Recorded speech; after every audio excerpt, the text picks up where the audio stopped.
So I'm uncertain as to what Ben Shapiro expected after he put this video out. I mean, I don't think I even expected that he'd get the backlash that he's received from his own audience members, but the backlash was swift. So I'm gonna give you a few examples. Ana Kasparian exposes Ben Shapiro from the Daily Wire, and Ana Kasparian from the Young Turks is actually exposing how there's both people not only on the left, but also those who are on the right, who exposing Shapiro for the comments that he had against the person who shot and killed the CEO of United Healthcare. Now, the fact of the matter is, Shapiro, he's facing backlash and stuff from both sides of the aisle, and Ana Kasparian is actually sharing this information out here as well as having more details. And Ana Kasparian also shared the different comments and stuff that people responded to in this video on this particular topic. So Ana Kasparian is actually exposing Shapiro from the Daily Wire while on the Young Turks and stuff over his recent comments about the shooter of the United Healthcare CEO. So we're going to go ahead and get into this. Be sure to smash the like button, share the video, follow our across social media, subscribe to the channel, click the bell notifications so that way you're notified of future uploads and updates. So let's go ahead and get right into it. Socialist Nathan Robinson, a complete useless leech on the ass of society, posted himself, quote, "Live your life in such a way that people will be sad when you die." That was above a screen cap of a New York Times headline that said, "Torrent of hate for health insurance industry follows CEO's killing." That piece from the New York Times is all about people who apparently were perfectly fine with the murder of Brian Thompson on the streets of New York City. In a development that I'm sure a lot of people did not expect, members of Ben Shapiro's own audience have been, well, lashing out against Shapiro and his commentary following, the assassination of United Healthcare CEO Brian Thompson. Now, his own fans are calling him out for being completely out of touch with nearly all Americans who do absolutely hate our broken healthcare system. And so he published a video titled "The Evil Revolutionary Left Cheers Murder." Now, right off the bat, he's making a mistake by thinking that it's only people on the left who have been cheering on the murder or assassination of that executive. Fact of the matter is, a lot of people across the political spectrum had been either sharing that they feel no empathy for Brian Thompson or even going so far as to celebrating it. And if you take a look at the thumbnail for the video, he has an image of Taylor Lorenz, who also, was explaining why it is that people are celebrating this, or why people would want a United Healthcare CEO dead. Shapiro went well beyond just condemning messages of joy or mockery about the shooting. That alone is totally understandable. In fact, we have done that ourselves. I don't ever want to encourage violence or murder. I don't think that's the way to solve the issues that we're having with our healthcare system. But he went to some extreme lengths to defend Thompson and the screwed up predatory system he was a major player in. Take a look. Unfortunately, bubbling under the surface of all this is something very serious, really serious. What is that serious thing? The revolutionary left is creeping into the mainstream. The shooting of Thompson has unleashed a wave of evil from members of the left. Thompson was not a criminal.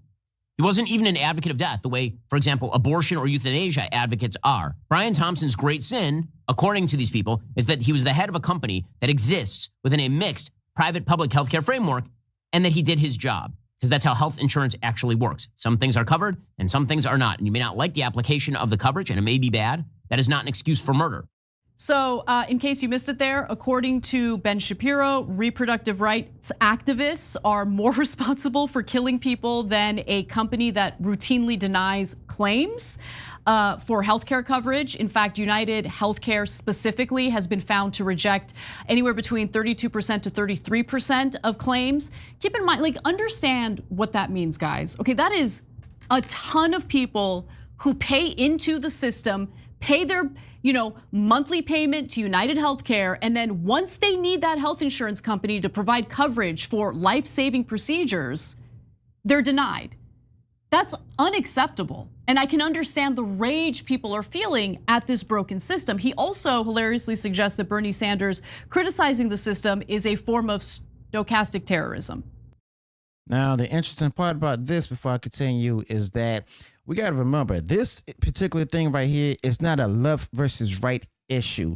It's a those who are wealthy versus those who are the common folks issue. Basically, the elites versus the common people, the haves versus the have-nots. It's not a matter of, political ideology but on the other hand, it's more like a class issue thing. And this is why a lot of people who are on both the left as well as on the right are united about this and stuff, because of the fact that the matter is there's people from both sides celebrating this. And I'm not saying that anyone should celebrate it, but the fact that the matter is it's Ana Kasparian and others out there sharing about this. This is more along to do with the lines of class issues, not political ideology. And Ana Kasparian is also talking about this, even though last comment that Ana Kasparian made, it did seem like, she was going into like a whole kind of activity from the Planned Parenthood, Margaret Sanger kind of thing, where Ana Kasparian actually seemed like she was alluding to, but Ana Kasparian did touch up on the fact that this is more along the lines of the class issue with those who are rich and well off versus those who are paying for health care but are not well off. This is why socialist, leech, scavenger lingo used by people like Bernie Sanders, if you want to talk about stochastic terrorism, if you want to talk about rhetoric that leads to a higher possibility of violence, when you suggest that everything in American life is unfair and bad and rigged by the system, when you suggest that, and then you suggest that anybody who does business is merely an apparatchik of that system, the result is a support for revolutionary violence. You're raising that temperature. It's going to stop bubbling and it's going to start bursting out into the open.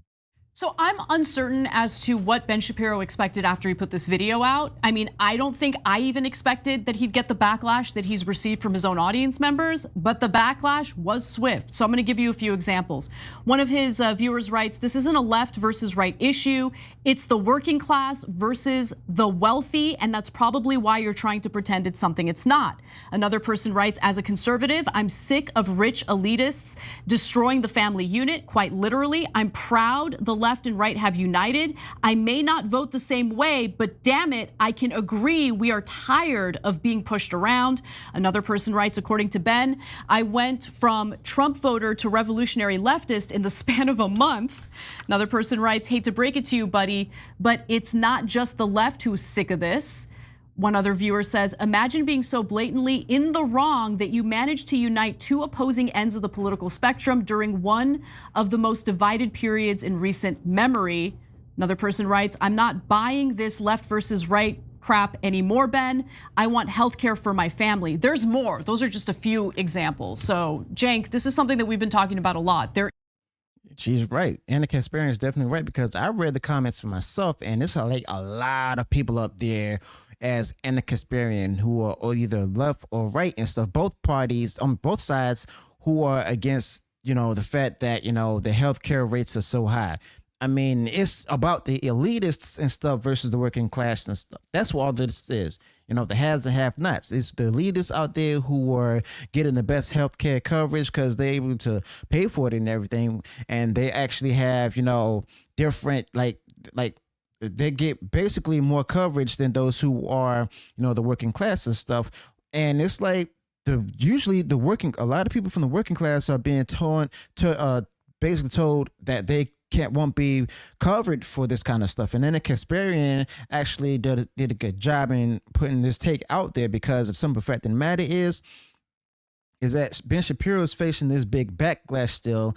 And it's not about the parties or any kind of, woke ideology or conservatism and stuff. You got conservatives out there and stuff who are tired of all elites from both the Democrats and Republicans and stuff. And that's why they voted for Trump.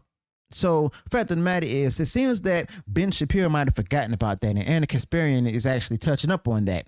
Is this populist sentiment among voters on both sides of the political aisle?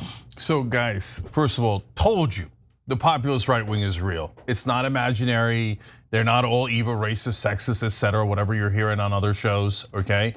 So look at them rebelling against the Daily Wire. It's amazing. It's never happened before in my lifetime. So Anna and I have been telling you that this is bubbling not after the election. We started telling you before the election. I started going on all those shows before the election, right? And so And I did the populist plank on tyt.com before the election. So it's real. And it is, to me, it's super exciting. It's not about Trump. It's about, hey, can we find unity and real agreement with right-wing and left-wing populists? And the answer appears to be yes. So now, Daily Wire to me is the epicenter of old right-wing media. So I've broken down before how Ben frames almost every issue from the perspective of an incredibly wealthy person or a giant corporation. He'll say things like, a person wants to start a business and they've got $20 million and you can't let them blah, blah, blah. I'm like, who has $20 million that they're starting a business with? Why are we even having this conversation? Because he thinks from a rich person's perspective, and his own audience is getting tired of it, okay?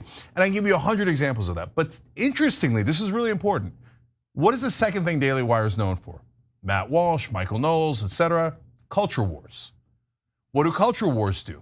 They divide us. So hey, dude, remember it's really the trans people that are the problem. And immigrants is a complicated question, but immigrants are the problem. Look down at the people who have less power than you, right? And our answer is no, brothers and sisters, look up at the people who have more power than you. Those are the people who are actually fixing the rules and fixing the situation so we live under corporate rule and are their indentured servants for the rest of our lives. And that is what the revolution is about. It should never be violent, it should never be physical, because that'll delegitimize the movement. But he's worried about a populist revolution, and that's the one thing he's right about, because we're coming. I want to go to the last. Okay, is it me or are the Young Turks, including Ana Kasparian, moving further towards the center? Am I starting to get that vibe, or is it like anyone else thinking the same thing? Comment below with your thoughts about that. But it seems to me that, yes, this is definitely about the haves versus have-nots, elites versus the working class, the rich versus like the extreme rich on both sides versus, the common people, and it's like a lot of the Daily Wire is starting to lose support from those who are conservatives who also support Trump. Because the fact of the matter is, it seems like the Daily Wire seems to forget who their audience are. And this is what, Ana Kasparian seems to be alluding to. And Ana Kasparian, as you all know, has become an independent, left the Democrat Party and stuff. It's not, as you all saw with Ana Kasparian, it's about the elites, those who coddle to the corporations and stuff, those who are in the establishment and everything. We can see that on the same thing with the Republicans. There are establishment Republicans who also make up the elites, the very elites that people are against, the people who voted for Trump. And this is what Ana Kasparian is all about now. Last graphic here, because I think this is important. I just realized your entire business model requires that us normal folk hate each other. Exactly. Let's not feed into that. 21,000 likes on that comment. So people are waking up. And I think that while it is totally okay to condemn violence and murder, which we do, and we agree with Ben on that, we do not agree that the healthcare system is all hunky-dory and we all need to sit down and shut up. All right, if we're the ones leading the revolution, I'm super happy about it. Left-wing populists, right-wing populists, come here. Let's do an actual revolution against corporate rule in this donor class. Don't listen to anyone in right-wing or left-wing media who tells you, oh no, the establishment Republicans and Democrats are the answer, and this current system is wonderful, and nothing should fundamentally change. He sounds like Joe Biden when he says that. And this is how Trump became president, because of the fact that the matter is the people out there who are the working class, who voted for Trump, they're the ones who actually spoke out against the establishment and the elites and stuff. So the people who Ben Shapiro supports. And it's like Ana Kasparian often shared that and stuff when it came to the Democrats and all of that. And it's like Ana Kasparian has come around, because she was, when I first learned about Ana Kasparian, I saw her, speaking out against the establishment Democrats and stuff when, Trump won presidency in 2016 elections and stuff. And Ana Kasparian, even though she kept supporting the establishment Democrats, she still spoke out against them to the point where she started seeing the left for who they really are. A lot of them who are extremists and stuff, as well as those who are the establishment Democrats who don't care about the working classes and working people and stuff. That's where Ana Kasparian decided to go ahead and leave them alone. And as you all see with both Ana Kasparian and Shank Yuga here in the video, that now it's the time for the people. Okay, and the people have spoken.